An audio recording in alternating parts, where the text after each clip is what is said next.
Welcome. You guys, you're on the Success Secrets for Business, Family, and Life. This is the Coffee Break Show. I'm Vicky Helm. I got Mark on with me today, and we will be right back in a second.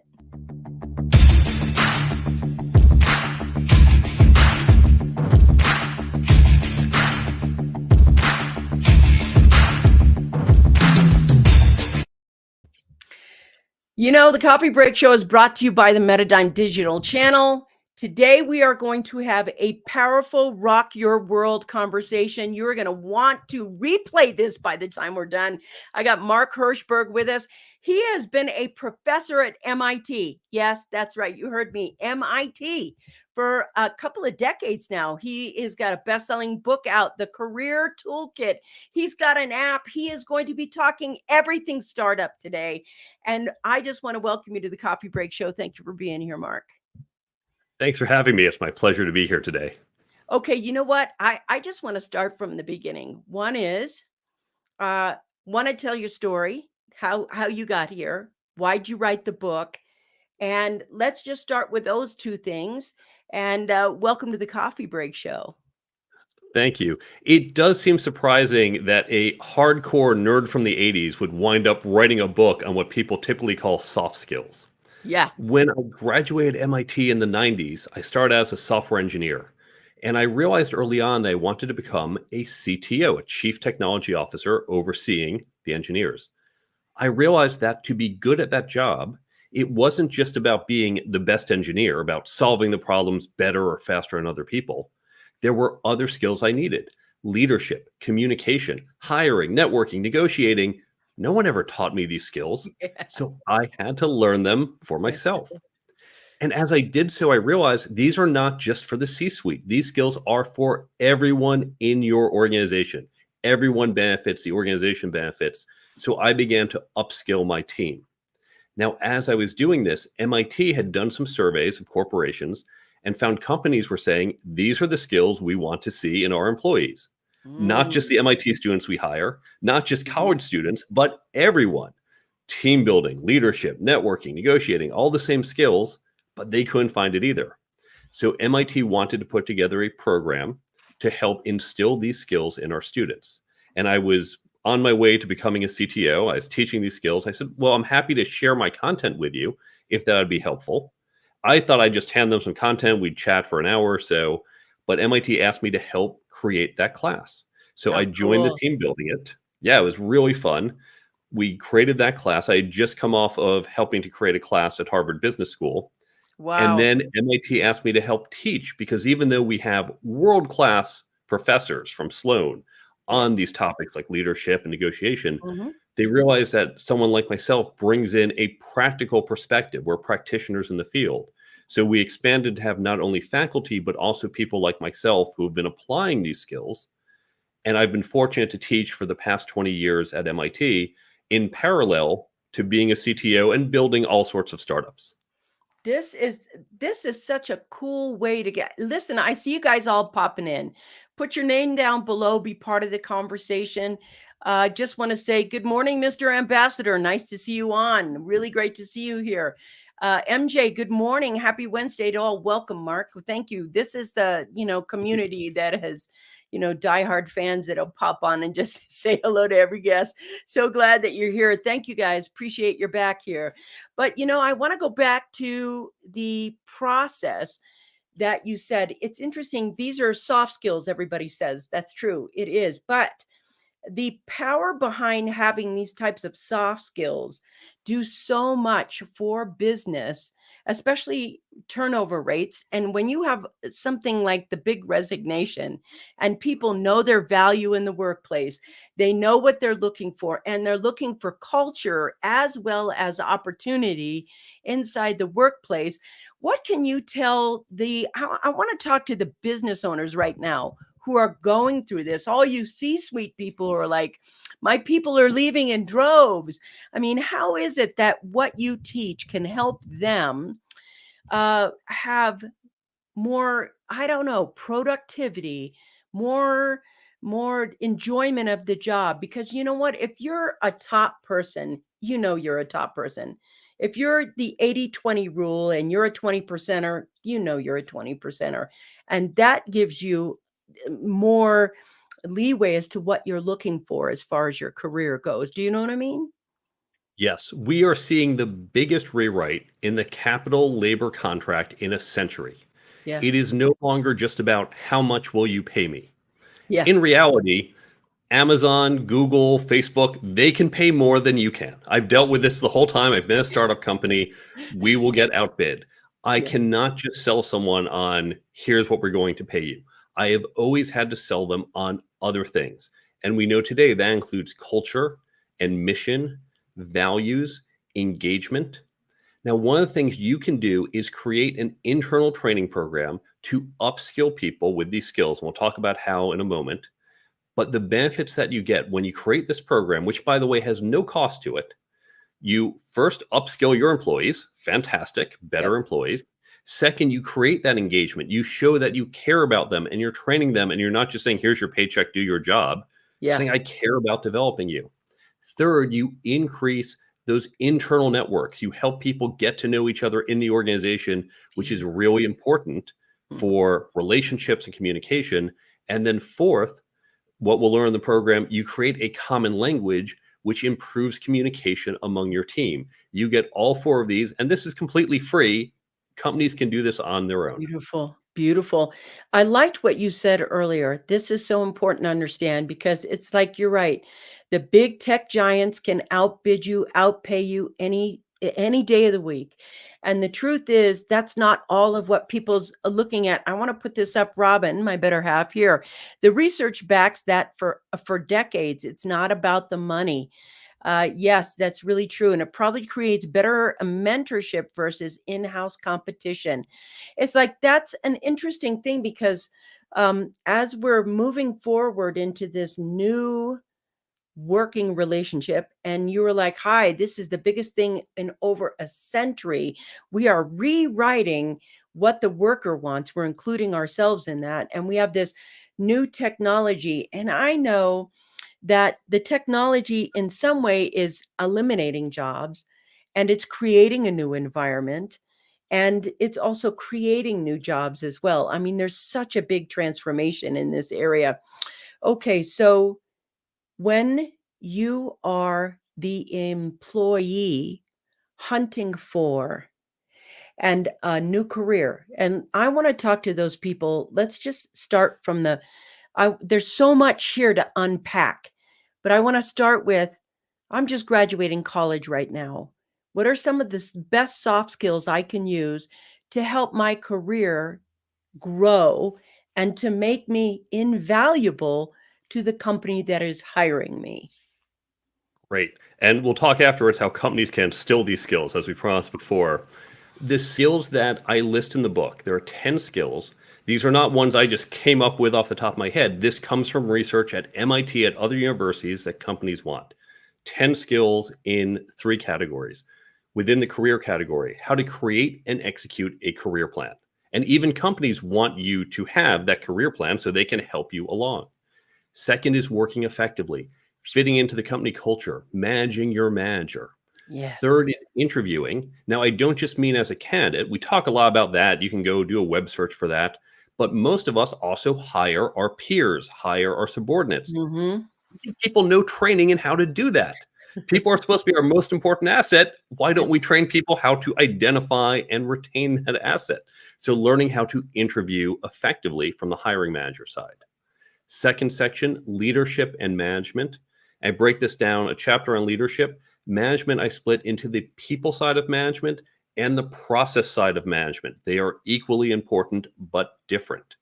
And then the third section, interpersonal dynamics, has 4 skills: communication, networking, negotiation, and ethics. Those Beautiful. are the skills we see time and again companies want. And as a candidate, if you can bring these to the table, you will be selected and go far. Beautiful. I'm going to step a little deeper with this because it's such an interesting thing to bring as the new. And one thing I notice about our workforce is there are like 4 generations working together. There's still baby boomers inside the workplace, and I want to talk about diversity. I want to talk about all the things in your career, when you talk about fitting into the culture, what does that mean? And how is it that we can take these 4 generations and fit into a culture when there's diverse mindsets or diverse beliefs about career climbing and what work should mean, et cetera, and those kinds of things? Culture is a very broad topic, and we can all use the term and mean something different. It's everything from someone who just says, "Hey, let's think about what those guys need," and someone else Hmm. says, "Don't say guys, say guys and girls and sister, maybe not girls," and make sure we're very inclusive. Culture could be even minutia, like I like to send emails. If I have an issue, I'm going to email my boss. Oh, but she hates email. She prefers a face-to-face conversation. We have a Mhm. cultural mismatch. If Yeah. I want to send her emails and that annoys her and she's saying, "Why doesn't Mark ever just walk into my office?" That's a culture. It's not one of the 7 values listed on the website, but that's part of the culture. In meetings, can you openly disagree with people? Yeah. I tell my team, I say, I hire you to stand up and say, "Mark, you are wrong, and here's why." I like that culture. Mhm. Other companies, no, no, do not publicly disagree. You talk to someone privately, especially your boss. You can't even confront your boss. So we have different cultural norms that, again, are not necessarily listed on a website, but they are the subtle things about how we operate. So it's a very broad category, and it's important that we fit in. And by the way, a common question, okay, how do I figure this out ahead of time? Candidates always ask this.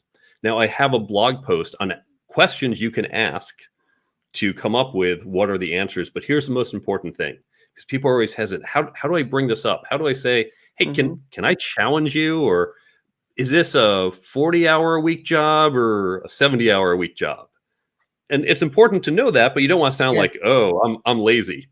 So I explain different things you can do when you bring this up, but the most important, blame me. During the interview process, say, "Hey, listen, this is really exciting. I'm very interested in the job, but there's this guy, Mark Herschberg, and he said there were a number of questions you and I should go over before we Beautiful. start the job to make sure we're on the same page. So let me just run through these questions." Now you're not saying like, "Oh, I'm thinking this." Mark told me to do it. So you can blame me when you ask these questions. See, and that is, I know, brilliant, right? There is brilliant. Okay, that's so good. Because part of the thing about finding a new career, part of the, hey, listen, I want to let you guys know I see you out there. I see you all. If you have a question you want to ask Mark, he's here. Just type it in and I will, ask it for you. And if he'll do that for us. I want to go back to, I love what he's talking about. I want to talk about startup companies right now because there is in the CTO land, in my opinion, more as an investor, there is a lot of young people right now who are creating apps, who are creating all kinds of dynamic stuff, etc. And I think the points that you just talked about, the diversity, the culture, because you may be in your 20s and your engineer may be in their 40s and your employees may be older than you as you start up, and the culture around that diversity of inclusion and everyone else encircling in that. What can we say about hiring labor right now? What if you are somebody who's looking for, you want people on board as a startup? I know I do. You want people who are in and excited about what's going on, passionate about what they're doing, and they want a home. This is, I can get behind this gig. This is, I can get behind this mission, this value that we're creating for the world, and really put that in there. How would you tell the new startup, what are the maybe 3 or key triggers to expressing what you're doing to talented people so they can buy into the mission that you're explaining? If you look at most job posts, they are horrible. And They boring. read exactly, they read like a grocery list. You need 5 years experience with this, 7 years with Mhm. that, knowledge of this, experience with that. Boring. Yes, you want to list some of those. It's important to say we need these skills, but there's so much more to the job. And begin by selling. The fact is, if you work in HR, if you work in recruiting, you are in sales and marketing. And if you Mhm. haven't had a conversation with your sales and marketing team, do so right after the show and say, I need your help. I have had my CMO, my chief marketing officer, look over my job posts and help me punch them up using the skills he had to make my sales, my marketing of these jobs better. So you need to put your marketing hat on, your sales hat on, and pitch this Beautiful. as selling a product. And you want to begin not with, here's a laundry list. When you think about those TV commercials where they're selling some drug, and then right at the end, they give you that really quick list of like all the side effects. And they have to say, they go very quick because no one wants to hear those. But they start out with the picture of the guy and his wife having a picnic. You know, you'd probably guess what drug that was. Yeah, They yeah. start out with the good stuff. So start with, here's the pitch, here's the sale, here's what's going to get someone excited about the job. We are helping to create this, to change that, to have this impact. You want to get on board. And by the way, here's now the things you need to qualify. Thank you. And I want to let you know, if you're listening and you're on Pandora, if you're on iHeartRadio, if you're driving your car, relax. There is going to be in the show notes these links today, but I just wanted to put this up because it was great. Love your website, ease of navigation. Here's a link to the interview section of the blog, thecareertoolkitbook.com. Thecareertoolkitbook.com. There's going to be a lot of resources. We'll talk about some of this later, but I want to put this up right now. Why did you write the book? What did you want the purpose of your book? Let's talk about what's in the Career Toolkit and why you wrote it. I've been teaching this for over 20 years. I've brought these skills forth in a lot of the volunteer work I've done, in the people who I have hired, managed, and mentored. I've used these skills, I've trained them up. I know the impact that it has. And I know it's going to help more than just my students at MIT, more than just the people who work for me. So I wanted to reach a larger audience. And Uh-huh. that's why I created the book and the app to share it to more people, because one of my passions is helping people with their professional efficacy. Tell me about your app, because now you brought that up and I'm a little curious. Tell us about the app as well. One thing that happens when you read a book like mine, you read, you say, okay, here's some good advice, here are some good tips, and you forget most of it a couple weeks later. I do too. I'm not offended. But my job isn't to sell you pieces of paper. My job is to change how you think and act for the better. Now, the Mm, paper is one medium through which I do it, but clearly we know that's not sufficient. So I wanted to help you learn and retain the information, and that's why I created an app. Now, we beautiful. know one of the best ways to learn is spaced repetition. It's a fancy name for don't just read it once.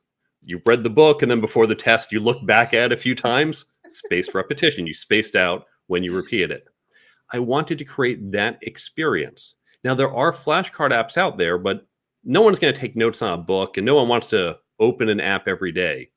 The innovation that I came up with, I really thought this must have been created and I would just license it, but it didn't exist. So we came up with it, we filed a patent on it, and have an app, the Career Toolkit app. Nice. If you open it just once a month, it's free on the Android and iPhone store. If you Nice. open it just once a month, so we know you're active, we're not annoying you, it will pop up each day a notification to your phone with one of the tips from the book. I already Cool. went through as if with a highlighter and pulled out here are the key things. So it just pops Cool. up and you go, oh, that's a good tip. Swipe it away. Done. It's going to help you remember it. Or if, let's say, you're about to walk into a negotiation, so what were those tips? Open up the app, go to the negotiation section, go through those tips, Boom. and get that refresher. So the I love app is that. there, I love that so completely much. free to It's help a you free learn. app. Go get the app. It's a free app. Now, here's the thing. This is not just for C-suites or business, but this is for everyone. That tip you need is for everyone. And you're right about that. It's one thing. I know I read at least one book a week and have for, since I was 14 years old. So if you ask me out of the thousands and thousands and thousands of books I read, this one tip that I needed, you'd be like, oh God, what book was it in after a while? It's nice to have it at your fingertips and go, here are my tools. Here's how I improve this. Because it's interesting what we valued even just 20 years in the workforce and what we value now in the workforce is so vastly different. But the mindset that you have inside your career, that's really what's going to drive it forward. There's a bit of opportunity. And I know that um, there are times where I want to improve, have always been improving my leadership skills. I also know what could be deemed as my flaws. I also know what could be deemed as my gifts inside an office or a career.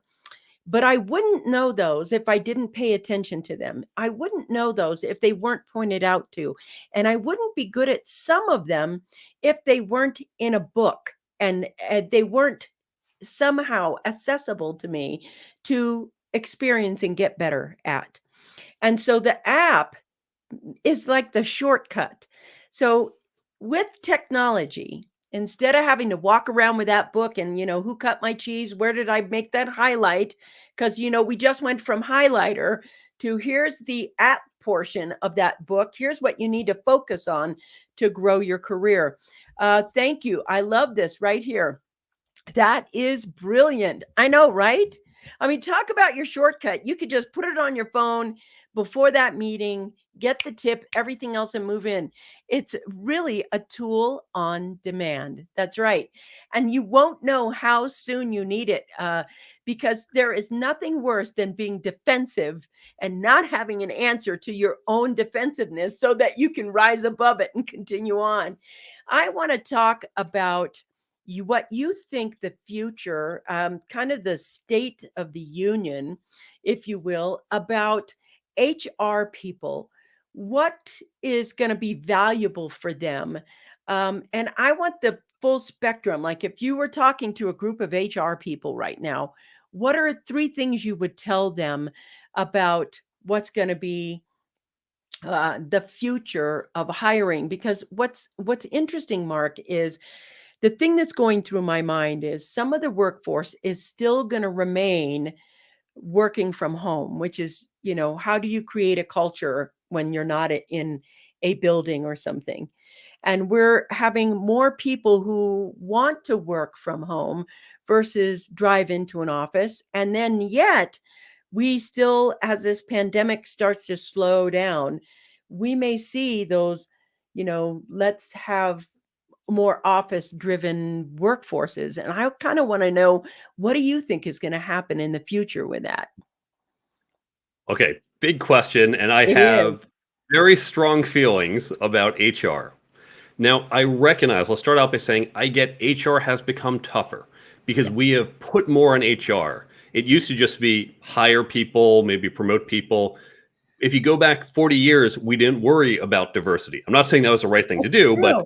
HR But didn't have it's to worry about true. diversity or Yeah. daycare issues for people or ESG or all these other things. And we've put more and more on HR. We've also flooded you with resumes. It went from, I remember my dad typing up and mailing resumes.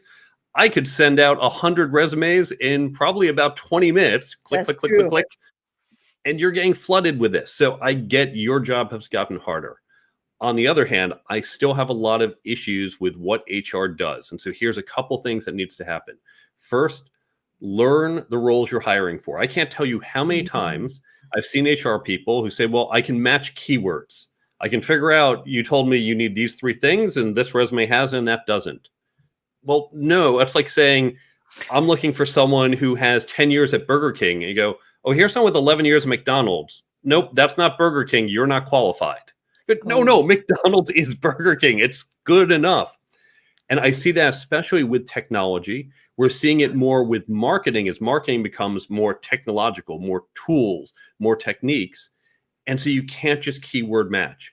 I sit down with every recruiter I work with and say, let's go over, here's the job description, here's what I'm looking for, here's what it means, here's the bigger understanding. Let's look at some resumes together. I will train them up what to look for, how to read between the lines for the things I'm looking for beautiful. in some of these non-technical skills, some of what we've talked about, as Mhm. well as it does have to be these words exactly. So Mhm. really recruiters need to get better at understanding the roles for which they are hiring.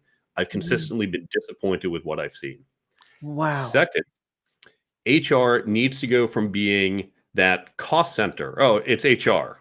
We send them money, and I guess we have to because they bring in people, kind of like we have to pay our janitors because they keep the floors clean. HR needs to be seen more as a business driver. Companies keep saying employees are our most important asset. This is what gets you that asset, but unfortunately, HR is seen as second-class citizens.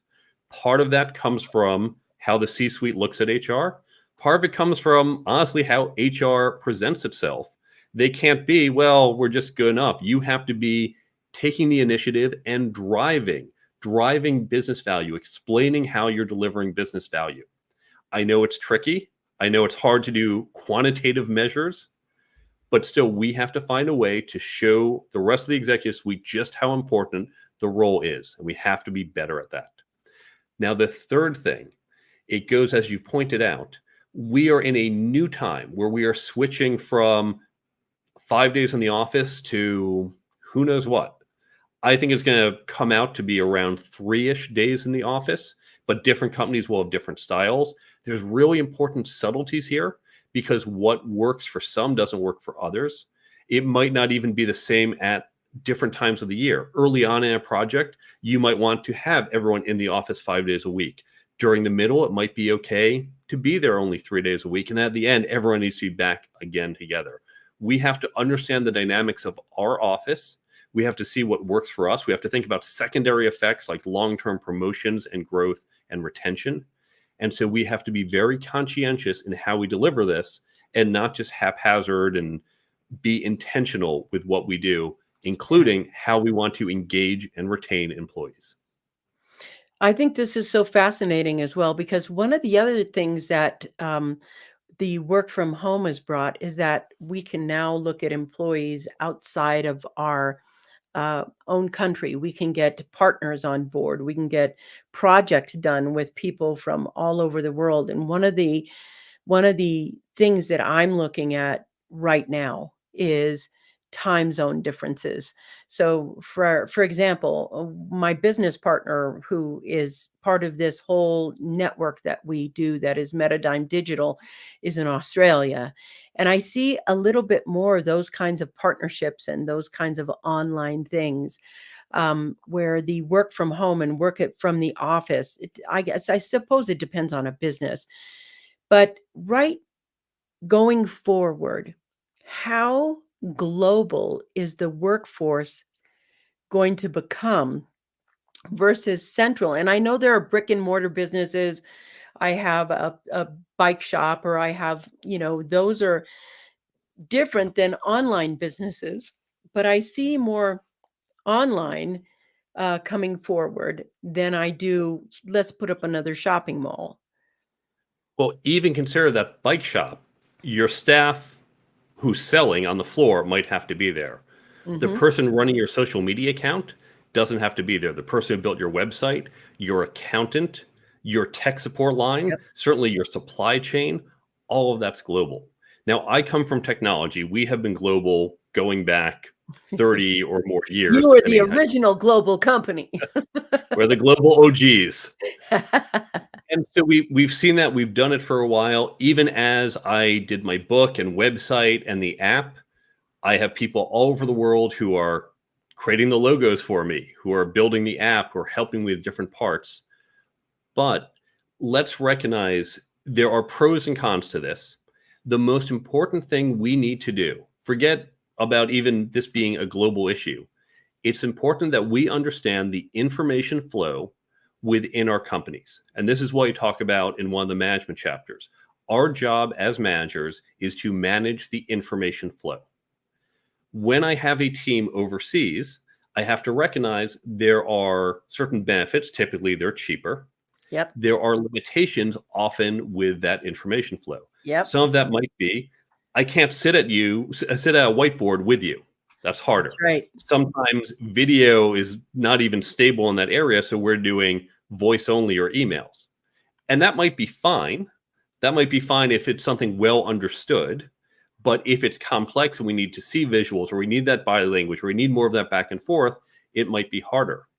Likewise, I've often used a team in Portugal or Ireland. I use a lot of Western Europe. They typically work till about 2 o'clock in the afternoon, East Coast time, where I am.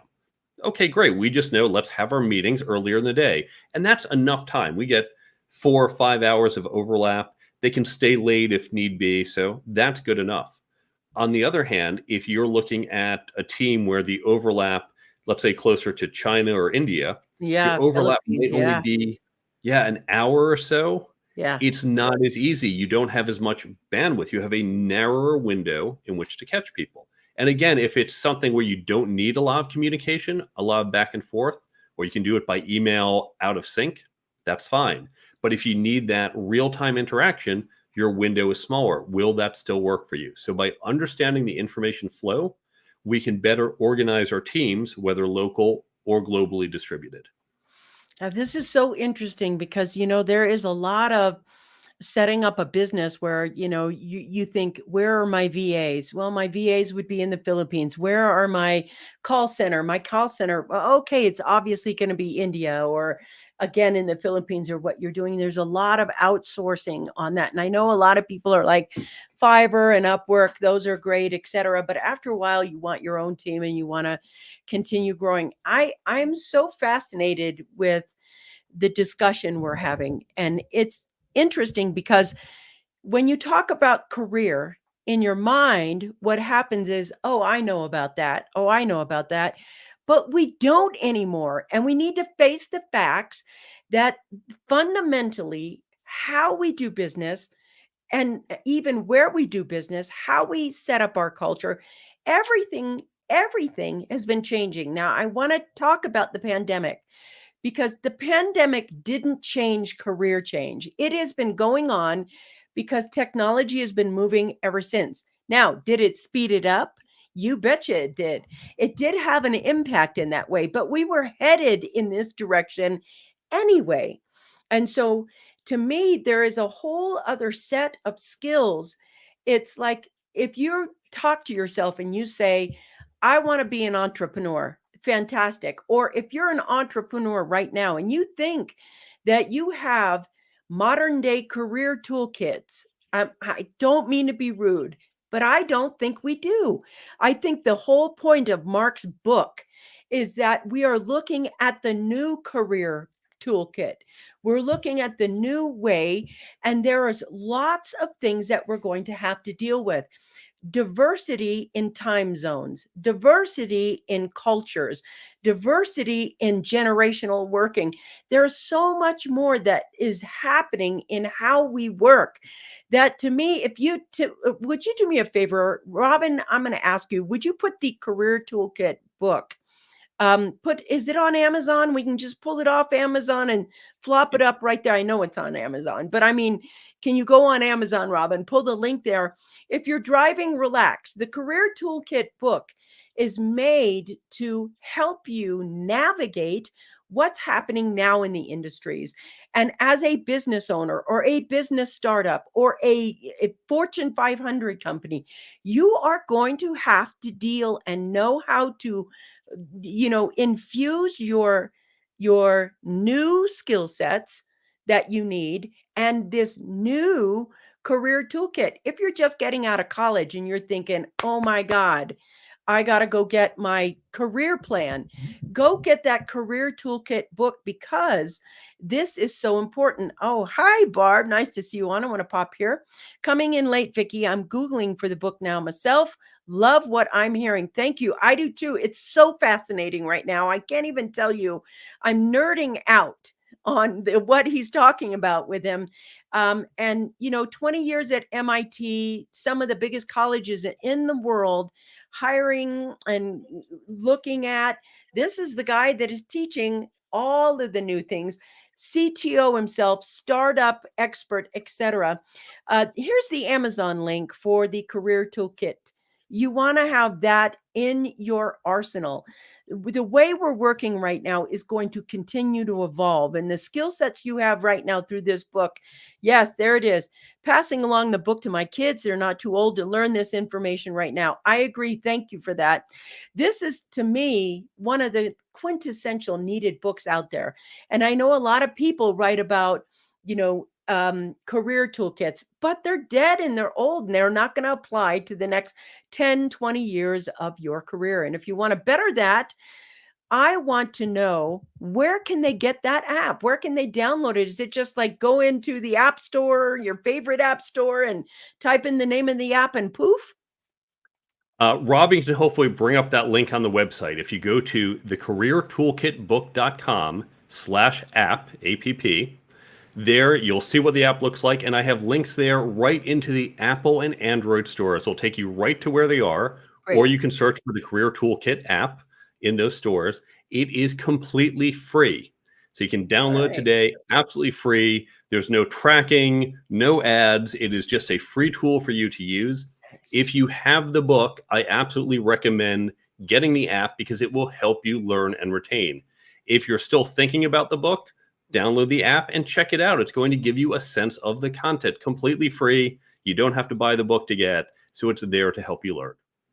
Great. And I wanted to say, I think it's so, there's so much here to unpack. I promise I'll get there. If you guys have questions for him, ask away. And I will, otherwise, I'm going to have my own little agenda and I'm going to be asking him all the questions I want to ask. And, we're going to be doing that. Listen, if, like I said, if you're driving, if you're at the office, if you're listening on whatever device you're listening to, if you go to the show notes or in the thread of the show itself, we are going to have right here the careertoolkitbook.com, the careertoolkitbook.com/app. It's free.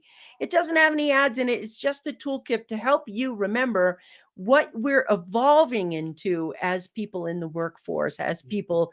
I want to talk about, go ahead. You were going to say something. I could see it. Yeah, let's talk about how companies can upskill their entire workforce with these skills. Ooh, love that. Love I that. think it's very valuable. And now Yes. this, Robin has hopefully the other link, the /resources link on my website, thecareertoolkitbook.com/resources. There are a number of free resources, some linked to other free resources online. There's a bunch of free All right. downloads. The very first one is the development program. This is completely free to download. This is going to help you upskill your entire organization with those 4 benefits that we talked about: Mhm. upskilling your employees, creating better internal networks, engaging your employees, and fostering communication. And here's how it works: you create peer learning groups. Now, I recommend groups of about 6 to 8 people, but I explain how you can do it with larger groups if you want. And by the way, if you're a really small startup or if you're on your own, well, you can create a local meetup group to do this, and you can just find other people. If maybe you're a tiny company, find a few others and partner with them and say, we're going to create mixed teams across our organizations.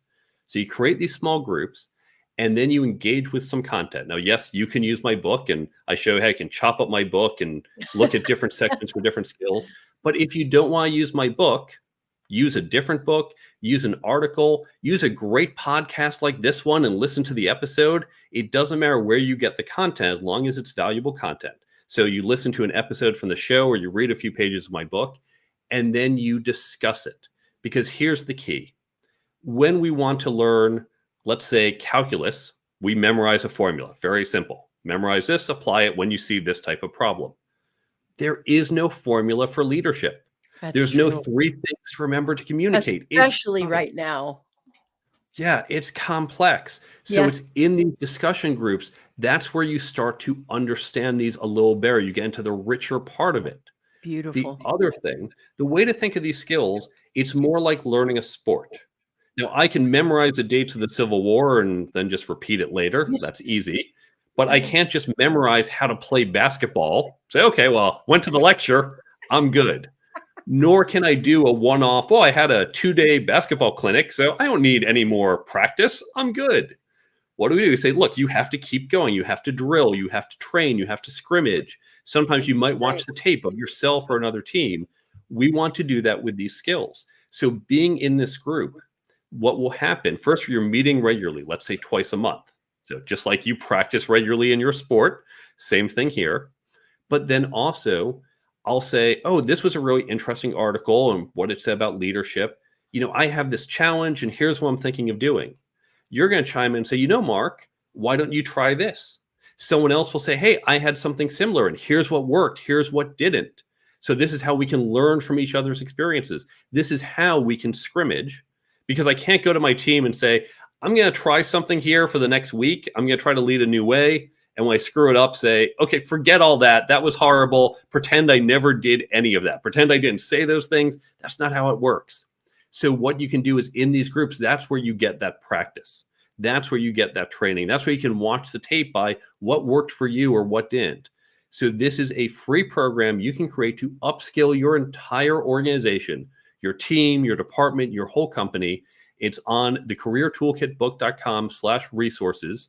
The very first download, the development program, completely free to download, free to use. And by the way, the copyright is such that you can change it. You can cross my name out, put your name there and say, look at this brilliant idea I came up with. Take all the credit. I'm happy for you to have it.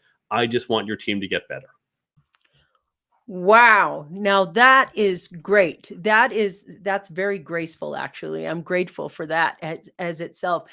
The point of this show today is that we have just given you like so many ways that you can improve your business just by fundamentally changing how you are doing some things now as we move forward. I want to say, Mark, I think you're like one of the people that people have to be surrounded by, that they have to know. I want everybody to go get connected to his website right now, because if you're a business owner, how your culture is, how your customer is, how your workforce is, how everything is, that's part of the leadership that we need to continue practicing. I think everybody needs to have the app. If there's one thing that has made my career, made my wealth, and I have built 18 companies, and I can tell you the 6 that have failed.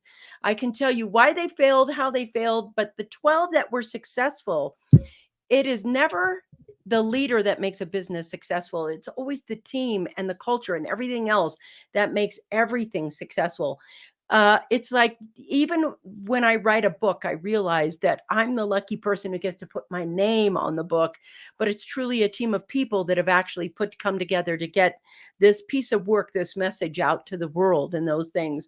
And to me, having the skill sets that Mark is now putting out for people, these are the skill sets that need to be practiced most. It's interesting because it's almost like they talk about tangible and intangible skill sets, and or in this case, soft skill sets.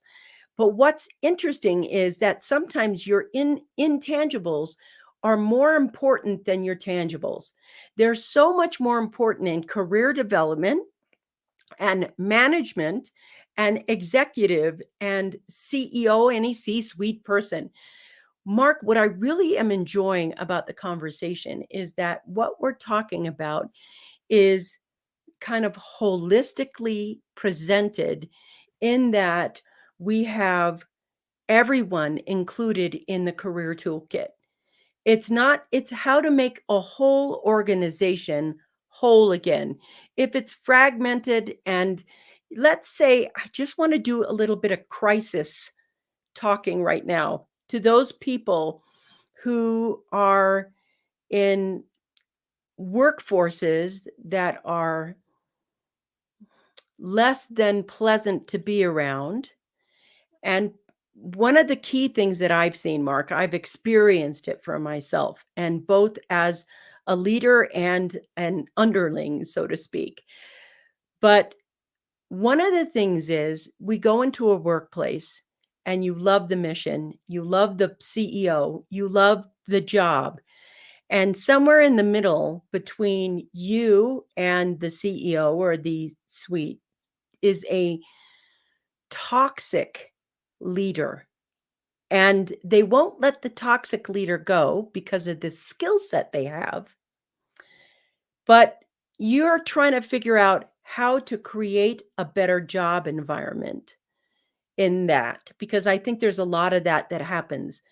What would you say to both the upper and the underling in the unfortunate hierarchy, where there's a toxic leader in there?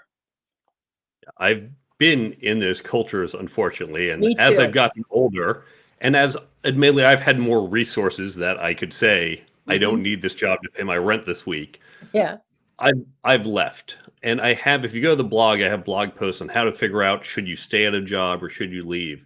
It comes down to understanding the structure and the values. Now, if you look at, we'll take Joe Biden as an example. He recently fired Eric Landon. Now, Eric Landon, he's a professor at MIT and is very well respected for his research at MIT. He is top of the top. But there were numerous complaints about him in the White House as he was working on pandemic issues. Now, pandemic issues is paramount, so important. And here's one of the top people in the field. But Biden from the start said, culture matters. Keeping the right people matters, and no one person is above this. And so Biden said, that's it. If you do not respect your coworkers, you're out. That's the rule of this organization, and got rid of, in some ways, a well performer from a technical standpoint, Huge. not a good performer from overall capability, because he was turning off other people. Other people would leave. They wouldn't be happy. And so you have to recognize, while to a first order, you might say this person is technically competent. I don't just mean software or science. I'm using technical, whatever the field is. What are the secondary or broader issues? I have no tolerance for that. I will not keep those people around.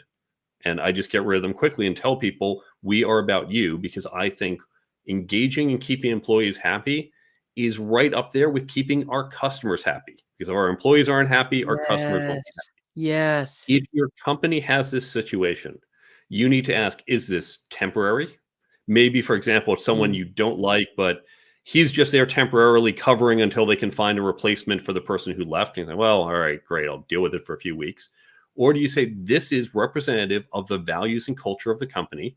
This is systemic. If we look at Uber, for example, the fish rod from the head, there was sexism in the CEO's office, sexism throughout. And so that was going to be clear throughout the company. It might not be your boss today, but you know it's accepted. Sooner or later, it's going to hit you. That to me would be, there's a systemic problem, not a place to stay.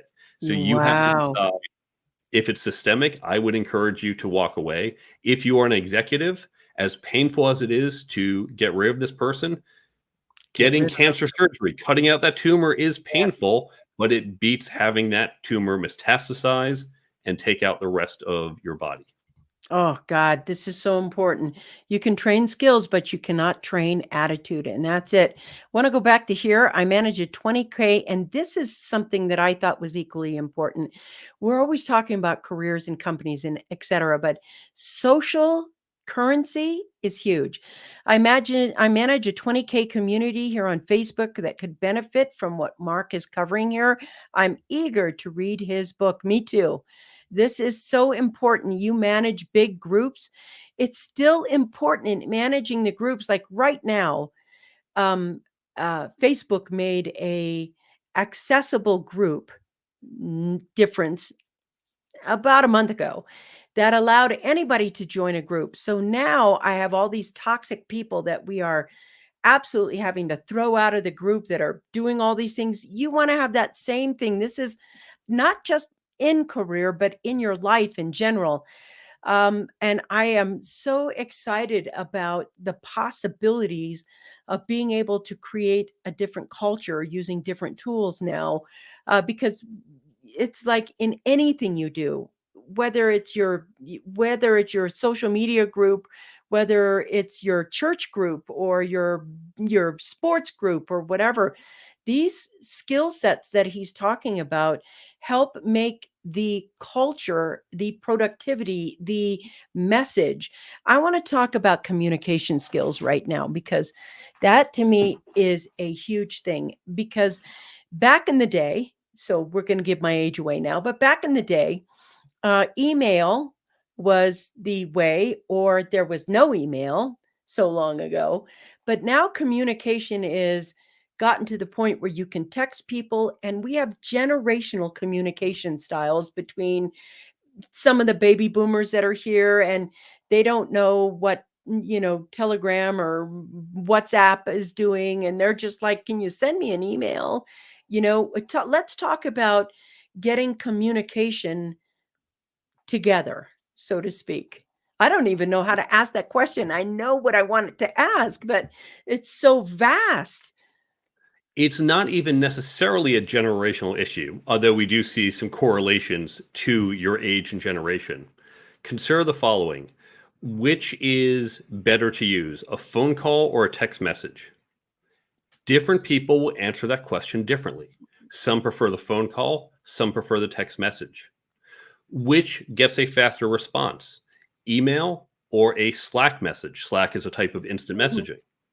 Different people will have different expectations. And the problem is within an organization, you have email, you have Slack, you have text messaging, you have phone calls, you have meetings, you have all these different channels, and we all Wow. have different expectations. Hey, I emailed you the other day. Why didn't you email me back? Say, oh, well, if you need me quick, just send me a message on Slack.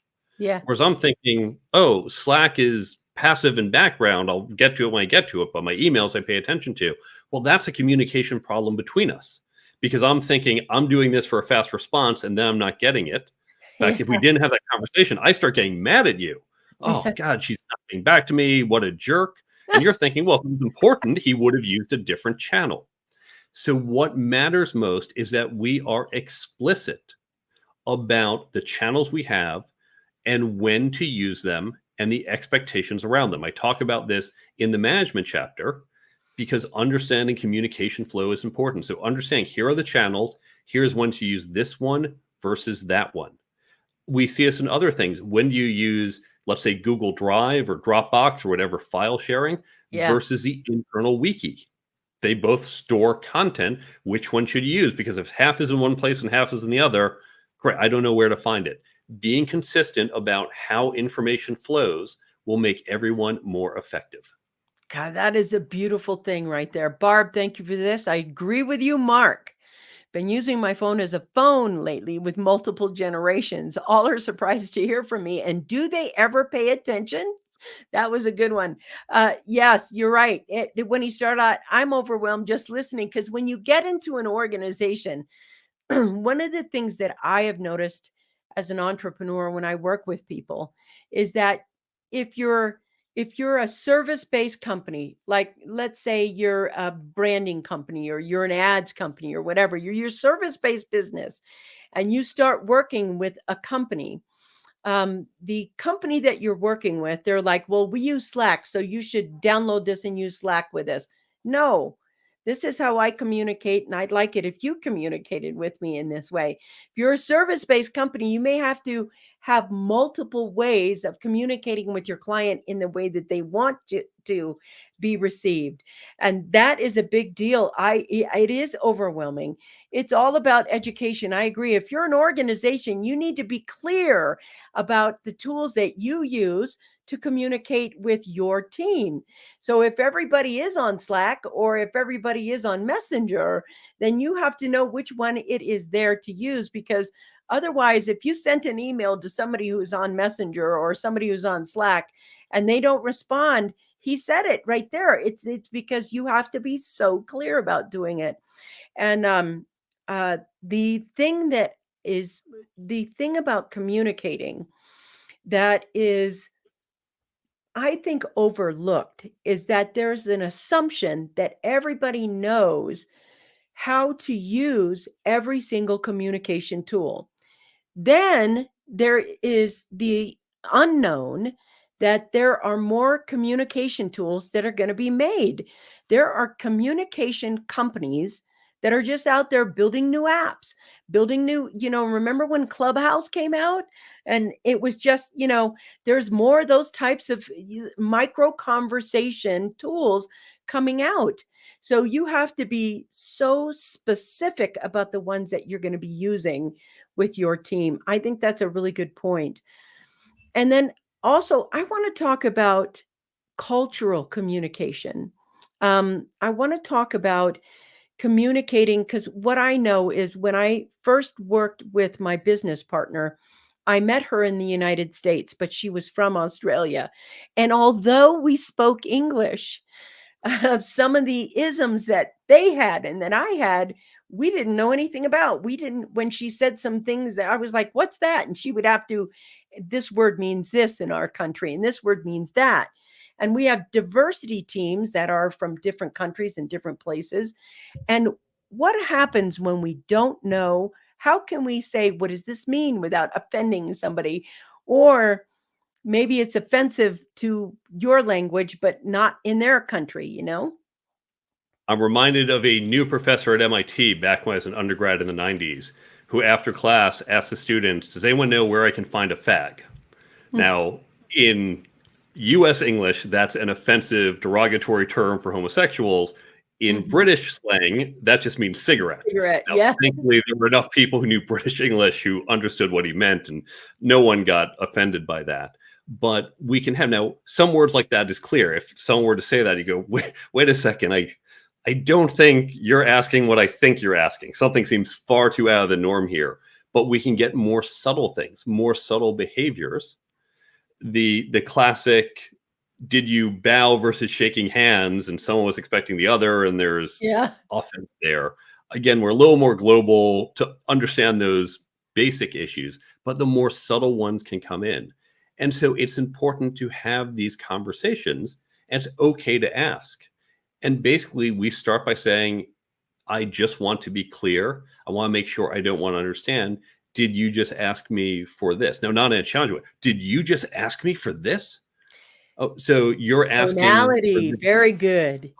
got it. It's your body language, it's your tone. Now, Yes. here again, if we're doing it on a more narrow channel, it's like email. Did you just ask me for this? It can be interpreted so many different ways, but face to face, we can have the tone, or by video or by phone. So do so in an inquisitive way, not in a challenging way.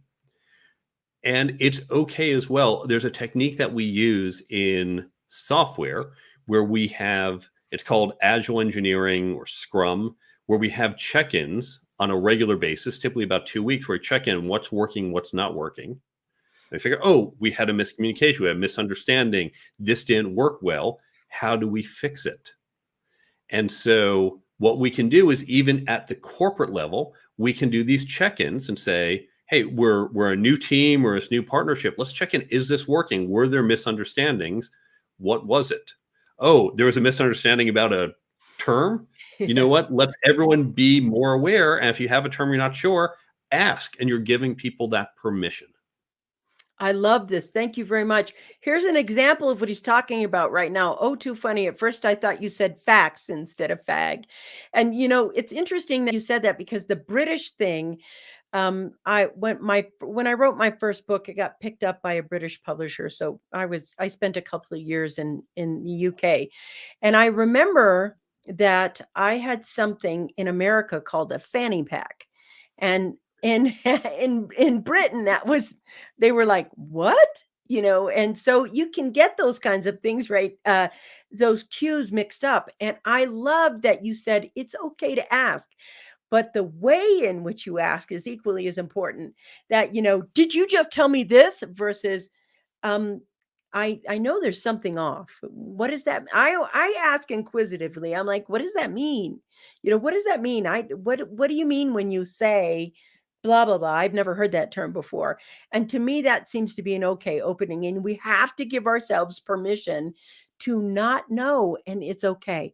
We have to give ourselves permission to be able to say vulnerably, could you tell me what that means? Because we don't know whether he said facts or fag. Thank you very much. I really like that. I want to pop back up here. Social audio is absolutely golden. We forget the analog or digital. It's all about connecting as close to real time as possible. I agree with that. That's why I love doing live shows. I could do a syndicated show and do it edited, everything else. But right now, the reason I do lives is because it is in real time. The audience is there. There's no mincing his words or mixing his words or confusing what he said. It's right here. It's live. It's in the moment. And that's one of the things I really like. We're getting to the top of the hour. I'm going to run maybe a little over because I want them to be able to get a hold of you. I want them to be able to be connected to you. Everybody go out and buy the Career Toolkit book. I don't care if you're just starting out in college or you're a seasoned CEO. Go out and put a little effort into creating a better culture and more productivity. Go download that app. Go get to his. How can they stay connected to you? You can go to my website, thecareertoolkitbook.com. There you can see where to buy the book. Amazon, Barnes & Noble, local bookstores can order it for you. You can get in touch with me from the website or follow me on social media, LinkedIn, Twitter, Instagram, Facebook. I'm on all of them. And that's linked from the contact page. You can also see other writings that I have. The blog, for example, where I put out new articles, such as how to inquire about culture during an interview process, how to think about when to leave your job, a whole bunch of other tips. I'm always putting out new content. There is the app page. So if you go to the app page, that will take you to the Android or iPhone store where you can download the free app. And then there's the resources page where I have links to free online resources and a number of free downloads, including that development guide to Cool. upskill your entire organization. So all of this at thecareertoolkitbook.com. Oh, thank you guys. I do too. This has been really extraordinary. Love your style, Mark. Yep. So I just want to say that this has been so enlightening, and it has reminded me of what's important about my business. It has reminded me about what's important about culture and productivity. And I have so enjoyed having this conversation with you today. I want to thank you for joining us as well. Thank you for being here. Thanks for having me on the show. Thank you to everyone for listening. Feel free to reach out if you have any questions. Yeah, you guys go get the book. I'll see you next Wednesday where we're going to have another great guest. But nobody gets out of here without listening to the music. So I'll see you guys next week.